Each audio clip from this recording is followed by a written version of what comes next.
नमस्कार, स्वागत है आप सभी का। मैं हूं प्रीति सिंह। इस वक्त की अहम खबरों के साथ बुलेटिन की शुरुआत करेंगे, लेकिन उससे पहले बात कोविड महामारी से बचाव की। कोरोना महामारी के खिलाफ पूरा देश एकजुट होकर लड़ रहा है। आप भी हमारे साथ सुरक्षा और बचाव के एहतियाती उपायों का संकल्प लें। अपना मास्क अच्छी तरह से पहनें, 2 गज की दूरी का पालन करें, सुरक्षित दूरी बनाए रखें, साथ ही हाथों को बार बार धोएं।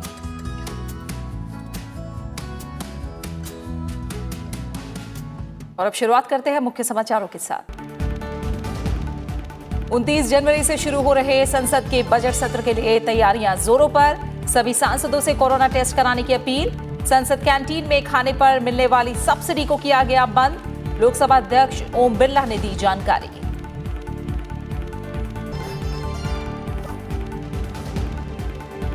उपराष्ट्रपति एम वेंकैया नायडू की बड़े पैमाने पर युवाओं को खेती से जोड़ने और पोषण सुरक्षा सुनिश्चित करने की अपील। भारतीय कृषि 2030 पर आयोजित राष्ट्रीय वार्ता का किया उद्घाटन। जैविक खेती का दायरा बढ़ाने पर दिया जोर।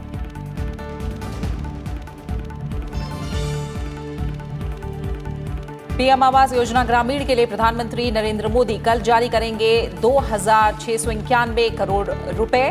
उत्तर प्रदेश के 6 लाख से अधिक लाभार्थियों को मिलेगा फायदा। 2022 तक सभी को घर के लक्ष्य पर लगातार काम कर रही है सरकार।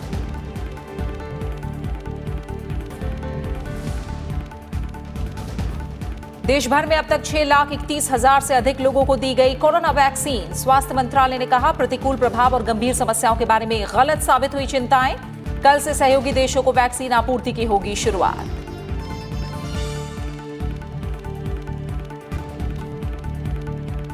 और ब्रिस्बेन में टीम इंडिया की ऐतिहासिक जीत। लगातार तीसरी बार बॉर्डर गावस्कर सीरीज पर कब्जा। 4 मैचों की क्रिकेट टेस्ट सीरीज में ऑस्ट्रेलिया को दी 2-1 से मात। राष्ट्रपति, उपराष्ट्रपति और प्रधानमंत्री ने टीम को दी बधाई।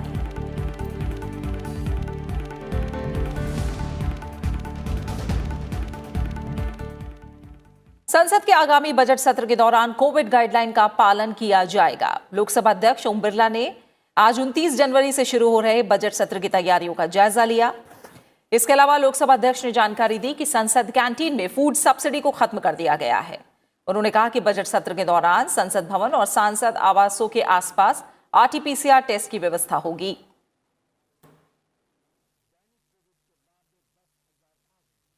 सभी माननीय सदस्यों से आग्रह किया गया है कि वह कोविड गाइडलाइन की पालना के तहत संपूर्ण RT-PCR टेस्ट भी कराने की हमने व्यवस्था की गई है। जहां पर माननीय संसद सदस्य रहते हैं उनके घर के नज़दीक भी RT-PCR और अन्य टेस्ट की व्यवस्था की गई है, ताकि वह ठीक से सुरक्षित तरीके से अपने सदन की कार्रवाई में हिस्सा ले सके। लोकसभा अध्यक्ष ने कहा कि सत्र की शुरुआत 29 जनवरी को सुबह 11 बजे राष्ट्रपति रामनाथ कोविंद के अभिभाषण के साथ होगी। वहीं केंद्रीय बजट 1 फरवरी को सुबह 11 बजे पेश किया जाएगा। पिछले मॉनसून सत्र की तरह इस बार भी संसद के दोनों सदनों की बैठक अलग अलग पालियों में होगी। 29 जनवरी और 1 फरवरी को छोड़कर राज्यसभा की कार्यवाही सुबह 9 बजे से 2 बजे तक होगी, जबकि लोकसभा की कार्यवाही शाम 4 बजे से रात 9 बजे तक चलेगी। लोकसभा अध्यक्ष ने बताया कि इस बार शून्यकाल और प्रश्नकाल आयोजित किया जाएगा। हमारी कोशिश है कि सदन सुचारू रूप से चले, सबके सहयोग से चले। हम जनता की अपेक्षा, आकांक्षाओं, उनकी बात को सदन के माध्यम से सरकार तक पहुंचा सकें। इसके लिए हमने एक व्यापक स्वास्थ्य और सुरक्षा के मापदंड तय किए गए। उपराष्ट्रपति एम वेंकैया नायडू ने कृषि क्षेत्र से जुड़ी प्रतिभाओं के पलायन को रोकने पर जोर दिया है और शिक्षित युवकों को खेती को पेशे के रूप में अपनाने के लिए बढ़ावा देने की जरूरत बताई है।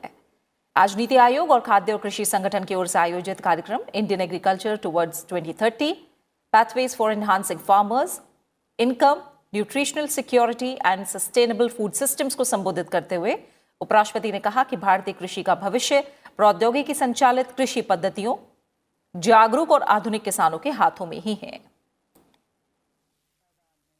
उपराष्ट्रपति एम वेंकैया नायडू ने शिक्षित युवाओं की खेती में घटती रुचि पर चिंता जताई। उन्होंने कहा कि सामाजिक आर्थिक परिवर्तन, कृषि लागत में इजाफा और कम रिटर्न ने इस क्षेत्र में युवाओं की दिलचस्पी को कम कर दिया है। उन्होंने मजबूत लैब फार्म लिंक और किसान उद्योग संपर्क स्थापित करने पर जोर दिया, जिससे किसानों को कृषि उद्यमियों के रूप में तैयार किया जा सके। इसके लिए बिजनेस इंक्यूबेशन सेंटर्स का निर्माण इस दिशा में एक सही कदम होगा। कृषि सुधार कानूनों के मसले पर केंद्र सरकार और किसान संगठनों के प्रतिनिधियों के बीच कल 10वें दौर की वार्ता होगी।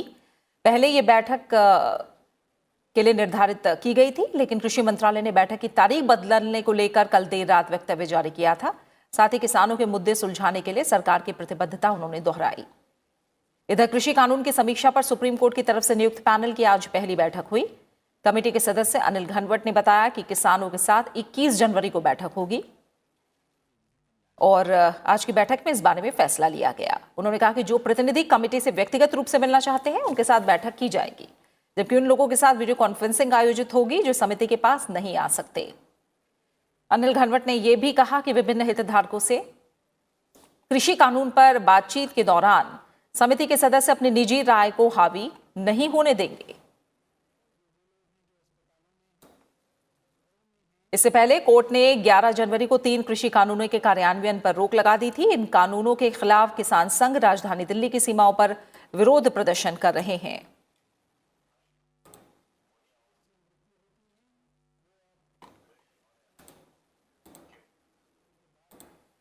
प्रधानमंत्री नरेंद्र मोदी कल उत्तर प्रदेश के 6 लाख से ज्यादा लाभार्थियों को प्रधानमंत्री आवास योजना ग्रामीण के अंतर्गत 2,691 करोड़ रुपए की सहायता राशि जारी करेंगे।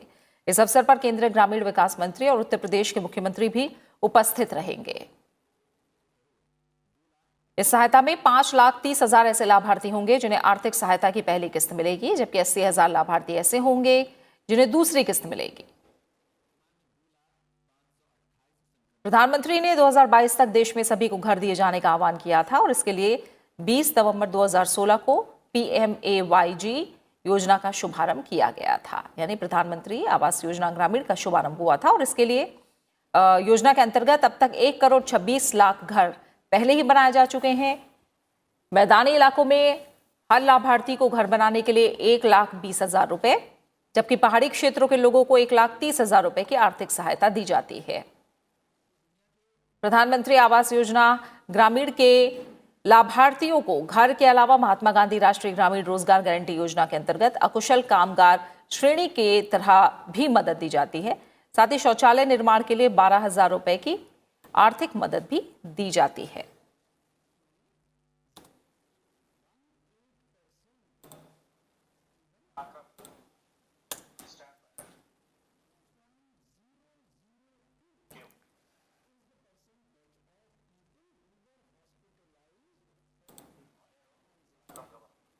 महान स्वतंत्रता सेनानी और आजाद हिंद फौज के संस्थापक नेताजी सुभाष चंद्र बोस की जयंती को अब हर साल पराक्रम दिवस के तौर पर मनाया जाएगा। संस्कृति मंत्रालय ने इस बारे में जानकारी दी है।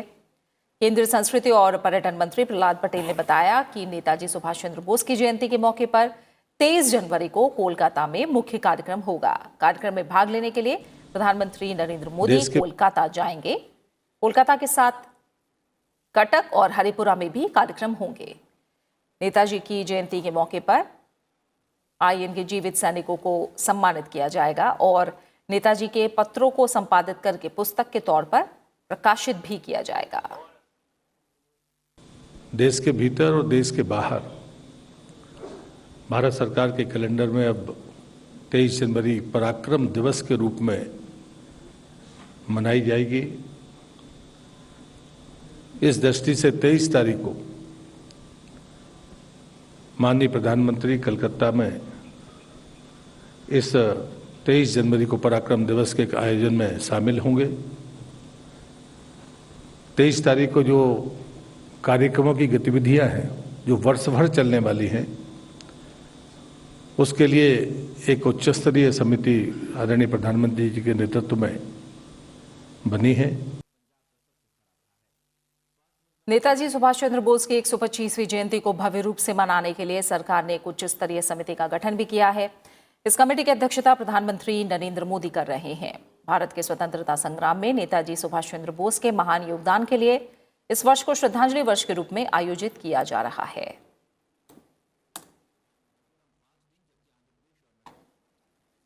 केंद्रीय गृह मंत्री अमित शाह ने दिल्ली पुलिस हेडक्वार्टर में अधिकारियों के साथ बैठक करते हुए दिल्ली पुलिस के कामकाज की तारीफ की। अमित शाह ने कहा कि दिल्ली पुलिस ने कोरोना काल में चुनौतियों का सफलता से सामना किया। इसमें दिल्ली पुलिस सर्वोत्तम अंकों के साथ उत्तीर्ण हुई है। चाहे लॉकडाउन हो या किसान आंदोलन में किसानों के साथ चर्चा करके समन्वय स्थापित करना हो, दिल्ली पुलिस ने हर चुनौती का बखूबी सामना किया है। 2020 का साल पूरी दुनिया के लिए अनेक चुनौतियां लेकर आया। भारत के लिए भी लाया और दिल्ली के क्षेत्र के लिए भी लाया। मगर मुझे कहते हुए बहुत संतोष और गर्व दोनों हो रहा है कि चुनौतीपूर्ण वर्ष में दिल्ली पुलिस अपनी सभी परीक्षाएं जितनी भी ईश्वर ने भेजी, इसमें सर्वोत्तम गुण के साथ उत्तीर्ण होकर जनता के साथ खड़ी। अमित शाह ने दिल्ली पुलिस में फॉरेंसिक साइंटिस्ट की भर्ती पर खुशी जताते हुए कहा कि अब इसके बूते केस का जल्द निपटारा होगा। वहीं उन्होंने दिल्ली पुलिस के अंतर्गत आने वाले सभी थानों को 5 लक्ष्य दिए। ये लक्ष्य क्राइम कंट्रोल से लेकर लॉ एंड ऑर्डर से जुड़े हो सकते हैं। अमित शाह ने कहा कि दिल्ली पुलिस का हर जवान एक संकल्प ले और इस पर काम करे। और दिल्ली पुलिस के हर थाने ने अपने लक्ष्य तय करने चाहिए कि 2022 में हमारे थाने के अंदर कितने कितने बिंदुओं में क्या क्या सुधार करेंगे। इसी तरह से हर डीवाईएसपी ने भी अपने कार्य क्षेत्र के अंदर लक्ष्य सिद्ध करने चाहिए। डीवाईएसपी से मेरा मतलब व्यक्ति से नहीं है, ये तो बदलते रहते हैं, मगर इंस्टीट्यूशन से, ऑफिस से है। एसपी भी करे, डीआईजी आईजी भी करे और दिल्ली पुलिस कमिश्नरेट भी करे। हर इंस्टीट्यूशन ने अपना लक्ष्य तय करना है कि हम किन किन क्षेत्रों के अंदर क्या क्या लक्ष्य सिद्ध करेंगे 2022 के पहले। देश में अब तक 6,31,000 से ज्यादा लोगों को वैक्सीन लगाई जा चुकी है। स्वास्थ्य मंत्रालय के मुताबिक देश में फिलहाल 2 लाख के आसपास कोरोना के एक्टिव केस हैं और केस लगातार घट रहे हैं। 8 महीने बाद हर दिन मौतों की संख्या 140 से कम हुई है। स्वास्थ्य मंत्रालय ने एक बार फिर साफ किया है कि देश में इस्तेमाल होने वाले कोरोना वैक्सीन पूरी तरह से सुरक्षित है। नीति आयोग के सदस्य वीके पॉल ने कहा कि दोनों कोरोना वैक्सीन का डेटा बता रहा है कि दोनों सुरक्षित हैं। ऐसे में लोगों को वैक्सीन को लेकर हिचक खत्म करनी चाहिए। उन्होंने कहा कि वैक्सीन के दुष्प्रभाव और गंभीर मामलों को लेकर चिंताएं जायज नहीं हैं।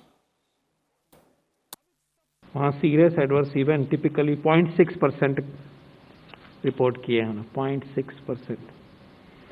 और अगर आपने अभी देखा तो 0.18 तो सारा AFI है और उसमें सीरियस वाला तो ना के ही बराबर है। ये भी आपने देखा, वो 0.0002 जिसके लिए अस्पताल जाना पड़ता है। तो कोई डाउट नहीं है कि जिन प्लेटफॉर्म्स पे ये 2 वैक्सीन बने हैं, I think that has become very clear to me as well, in particular when you look back now, that these 2 platforms produce vaccines that are highly immunogenic, both for antibodies and T cell, but also very safe. स्वास्थ्य मंत्रालय ने बताया कि दुनिया के कई देशों से ज्यादा लोगों को पहले दिन वैक्सीनेट किया गया। देश में करीब 3500 केंद्रों पर टीकाकरण अभियान चलाया जा रहा है। टीकाकरण के बाद दुष्प्रभाव से निपटने के लिए पर्याप्त व्यवस्था की गई है। स्वास्थ्य मंत्रालय ने कहा कि देश के कई राज्यों में टीकाकरण अभियान को तेज करने की तैयारी है।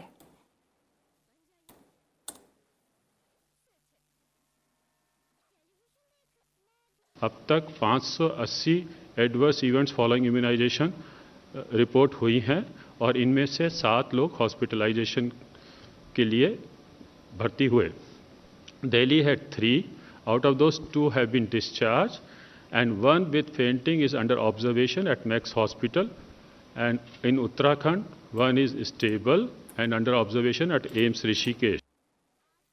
भारत बायोटेक ने कोरोना वैक्सीन को लेकर उठ रहे सवालों के बीच फैक्ट शीट जारी की है, जिसमें वैक्सीन के संभावित दुष्प्रभावों की जानकारी दी गई है। भारत बायोटेक ने एलर्जी, बुखार और ब्लीडिंग डिसऑर्डर वाले वो लोग जो खून पतला करने की दवाई लेते हैं और वो लोग जो इम्यूनिटी को लेकर दवाई लेते हैं, उन्हें कोवैक्सीन ना लगाने की सलाह दी है। इसमें गर्भवती महिलाओं और स्तनपान कराने वाली महिलाओं को भी वैक्सीन ना लगवाने की सलाह दी गई है। कंपनी ने अपने बयान में कहा है कि कोवैक्सीन गंभीर एलर्जिक रिएक्शन की वजह बन सकती है। इससे सांस लेने में दिक्कत, चेहरे या गर्दन पर सूजन, तेज धड़कन, शरीर पर रैश, चक्कर और कमजोरी जैसी समस्या हो सकती है।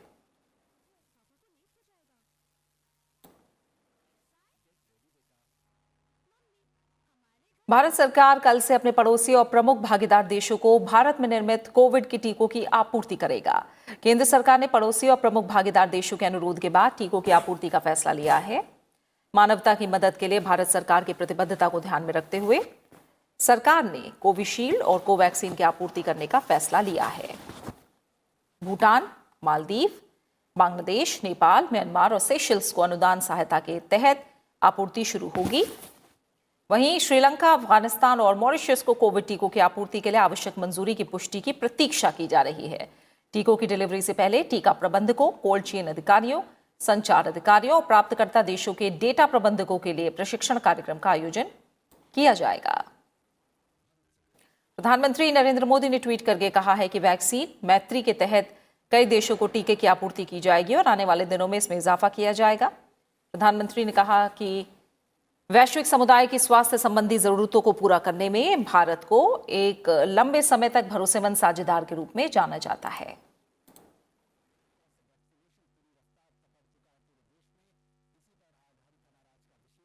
खबर गुजरात से है, जहां सूरत में सड़क हादसे में 15 लोगों की मौत हो गई, जबकि 9 लोग घायल हुए हैं। सभी मजदूर राजस्थान के रहने वाले थे। हादसे पर राष्ट्रपति, प्रधानमंत्री, गुजरात के मुख्यमंत्री और राजस्थान के मुख्यमंत्री ने ट्वीट करके दुख जताया है।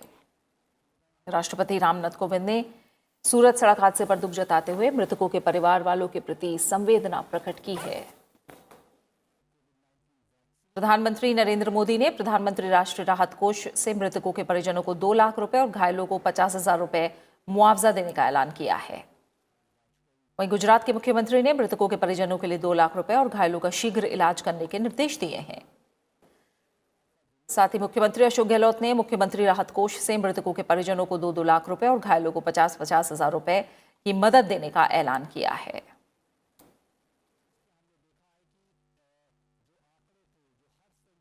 विश्व प्रसिद्ध कैंसर रोग विशेषज्ञ डॉक्टर वी शांता का चेन्नई में निधन हो गया। वो 94 वर्ष की थी और कुछ समय से बीमार थी। राष्ट्रपति, उपराष्ट्रपति और प्रधानमंत्री ने डॉक्टर वी शांता के निधन पर गहरा दुख जताया है। राष्ट्रपति रामनाथ कोविंद ने ट्वीट संदेश में कहा कि डॉक्टर शांता प्रतिष्ठित कैंसर रोग विशेषज्ञ थी। उन्होंने वंचितों को कैंसर का इलाज सुलभ कराकर कई लोगों की जान बचाई। उपराष्ट्रपति एम वेंकैया नायडू ने भी डॉक्टर वी शांता को ट्वीट करके श्रद्धांजलि दी। उपराष्ट्रपति ने कहा कि देश में कैंसर रिसर्च और इलाज के क्षेत्र में डॉक्टर शांता के योगदान को हमेशा याद किया जाएगा। प्रधानमंत्री नरेंद्र मोदी ने भी डॉक्टर वी शांता के निधन पर शोक व्यक्त किया। ट्वीट संदेश में प्रधानमंत्री ने कहा कि डॉक्टर शांता को कैंसर के लिए उत्तम स्वास्थ्य सुविधाएं उपलब्ध कराने के उनके उत्कृष्ट प्रयासों के लिए याद किया जाएगा। प्रधानमंत्री ने भी कहा कि चेन्नई के अद्यार में स्थित कैंसर संस्थान गरीबों और वंचितों की सेवा करने में सबसे आगे है। प्रधानमंत्री ने 2018 में संस्थान की अपनी यात्रा को भी याद किया। Doctor V Shanta Adyar cancer संस्थान की वरिष्ठ ऑन्कोलॉजिस्ट और निदेशक थी। वो देश में उन डॉक्टरों में शामिल थी जिन्होंने कैंसर के इलाज को आम आदमी के लिए सुलभ कराया। उन्होंने कैंसर के क्षेत्र में गहन रिसर्च की। डॉक्टर शांता ने अपना सारा जीवन कैंसर रोगियों की देखभाल के मिशन के लिए समर्पित किया। उनके जन कल्याणकारी कामों के लिए उन्हें पद्म विभूषण, पद्म भूषण, पद्मश्री और रमन मैग्सेसे पुरस्कार से भी सम्मानित किया गया था।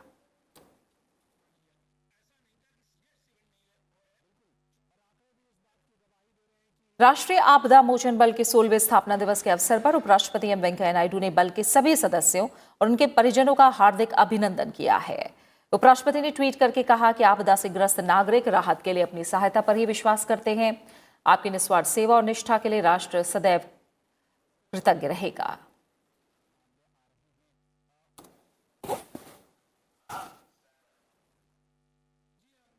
बात क्रिकेट की। भारत ने ऑस्ट्रेलिया के खिलाफ ब्रिस्बेन टेस्ट 3 विकेट से जीत लिया।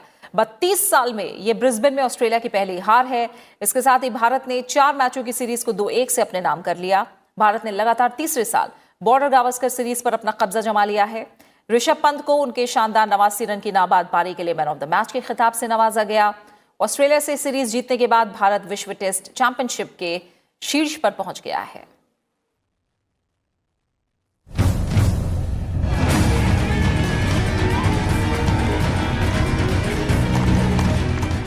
मैच के 5वें और आखिरी दिन ऋषभ पंत ने जोश हेजलवुड की गेंद पर चौका जड़कर भारत को ऐतिहासिक जीत दिलाई। ऋषभ पंत ने 138 गेंदों में धुआंधार 89 रनों की पारी खेलकर टीम इंडिया को ऐतिहासिक जीत दिला दी। दूसरी पारी में जीत के लिए 328 रनों के लक्ष्य के साथ उतरी टीम इंडिया के ओपनर शुभमन गिल ने भारत को मजबूत शुरुआत दी। शुभमन गिल भले ही अपने पहले टेस्ट शतक से चूक गए हों, लेकिन आउट होने से पहले उन्होंने 146 गेंदों में 91 रन बनाए। साथ ही उन्होंने चेतेश्वर पुजारा के साथ मिलकर दूसरे विकेट के लिए 114 रनों की महत्वपूर्ण साझेदारी भी निभाई। दूसरी पारी में चेतेश्वर पुजारा ऑस्ट्रेलिया के सामने दीवार बनकर खड़े रहे। उन्होंने 211 बॉल में 56 रनों की ठोस पारी खेली। वॉशिंगटन सुंदर ने 22 रन और अजिंक्य रहाणे ने 24 रनों की पारी खेली। इस जीत में भारतीय गेंदबाजों और ऑलराउंडर खिलाड़ियों की भी अहम भूमिका रही। मोहम्मद सिराज ने ऑस्ट्रेलिया की दूसरी पारी में 5 विकेट और शार्दुल ठाकुर ने 4 विकेट लेकर मेजबान टीम को 300 के भीतर समेट दिया। इससे पहले पहली पारी में टॉप ऑर्डर के बिखरने पर 7वें विकेट के लिए वॉशिंगटन सुंदर ने 62 रन और शार्दुल ठाकुर ने 67 रन की पारी खेलकर भारत की मैच में वापसी कराई थी। साथ ही पहली पारी में ऑस्ट्रेलिया के 3 विकेट भी लिए थे। टीम इंडिया की ऐतिहासिक जीत पर भारतीय क्रिकेट बोर्ड ने 5 करोड़ रुपए के बोनस का ऐलान किया है। वहीं आईसीसी की नई टेस्ट रैंकिंग में भारतीय टीम अब दूसरे स्थान पर पहुंच गई है। उसने 117.65 की रेटिंग के साथ ऑस्ट्रेलिया को पछाड़ा है। भारतीय टीम की शानदार जीत पर राष्ट्रपति रामनाथ कोविंद, उपराष्ट्रपति एम वेंकैया नायडू और प्रधानमंत्री नरेंद्र मोदी ने हार्दिक बधाई दी है और कई जानी मानी हस्तियों ने भी टीम को बधाई दी है। राष्ट्रपति ने ट्वीट किया कि भारत की प्रतिभाशाली युवा क्रिकेट टीम को टेस्ट सीरीज जीतने के लिए बधाई। टीम ने असाधारण कौशल दिखाया, राष्ट्र को उनकी उपलब्धि पर गर्व है। उपराष्ट्रपति ने ट्वीट किया कि ऑस्ट्रेलिया में खेली गई टेस्ट श्रृंखला में भारतीय क्रिकेट टीम की विजय पर टीम के सभी सदस्यों को मेरी ओर से हार्दिक बधाई। आपकी विजय प्रतिभाशाली युवा खिलाड़ियों के लिए प्रेरणा बनेगी। भावी सफलताओं के लिए मेरी शुभकामनाएं। प्रधानमंत्री ने अपने संदेश में कहा कि ऑस्ट्रेलिया में भारतीय क्रिकेट टीम की सफलता का हम सभी ने उल्लास मनाया है। उनकी असाधारण ऊर्जा और जुनून पूरी श्रृंखला के दौरान परिलक्षित हुआ है। साथ ही उनकी जीत की उत्कृष्ट अभिलाषा, उल्लेखनीय साहस और दृढ़ता भी सबने देखी है। पूरी टीम को मेरी ओर से बधाई। और चलते चलते एक बार फिर आपसे अपील, कोविड महामारी के खिलाफ पूरा देश एकजुट होकर लड़ रहा है। आप भी हमारे साथ सुरक्षा और बचाव के एहतियाती उपायों का संकल्प लें। अपना मास्क अच्छी तरह से पहने, 2 गज की दूरी का पालन करें, सुरक्षित दूरी बनाए रखें, साथ ही हाथों को बार बार धोएं। अपना अच्छे से ख्याल रखिए और मुझे दीजिए इजाजत। नमस्कार।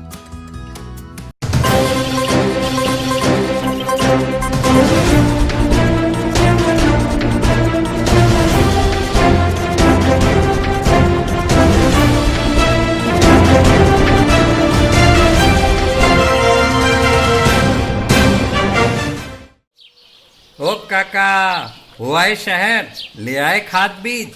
हाँ भाई, लेके तो आया हूँ, पर क्या कहूँ, महंगाई इतनी हो गई है कि समझ में नहीं आता है कि खेती करे कैसे। फसल भी अच्छी नहीं होती है, ये दवाइयाँ नहीं डालूँ तो कर्जा करके लाओ, कैसे भी लाओ, लाना तो पड़ेगा ही। और ये दवाई की दुकान का कर्जा तो ख़त्म होने का नाम नहीं लेता। लाना तो मुझे भी है, पर सब कुछ इतना महंगा है, कहाँ से लाऊं, किससे खरीदूं, किसके पास सही दामों में मिलेगा और क्वालिटी उत्पाद भी मिलेगा या नहीं। अपनी फसलों की सही दवाओं के लिए दूर दूर तक शहरों में जाना और दवाओं को लाना पड़ता है। फसलों के लिए दवाएं सही है या नहीं, ये जानकारी भी नहीं होती। फसलों की कटाई पर सही दाम मिलेंगे या नहीं, इन तमाम मुश्किलों से दूर होने के लिए आइए खेती बाड़ी केंद्र। खेती बाड़ी केंद्र एक ऑनलाइन सेवा केंद्र है जिससे आप अपने मोबाइल के द्वारा जुड़ सकते हैं। जहां आपको अपनी खेती के लिए सही प्रकार की दवाएं मिलेगी, वो भी होलसेल मूल्य पर। वो सभी दवाएं सीधा निर्माता से लेकर आप तक पहुंचाते हैं, यानी कि बीच में होने वाले सारे खर्च की बचत आपकी जेब में। साथ ही साथ दवाओं को लाने और ले जाने की झंझट से भी छुटकारा। अपनी मुश्किलों को दूर करने के लिए आप खेती बाड़ी केंद्र पर एक मिस कॉल करें। खेती बाड़ी केंद्र का किसान मित्र आपसे तुरंत संपर्क करेगा और आपको सभी जरूरी जानकारी देगा। खेती बाड़ी केंद्र की फ्रेंचाइजी लेकर खेती बाड़ी मित्र बनिए और किसानों की सेवा कर देश की तरक्की में भागीदार बने। आज ही संपर्क करें नीचे दिए गए नंबर पर और खेती बाड़ी केंद्र से जुड़े। ये है खेती बाड़ी केंद्र ऐप। अच्छा, किसानों की सरदारी, उन्नत खेती बाड़ी। खेती बाड़ी केंद्र, देश के अन्नदाता की दुकान।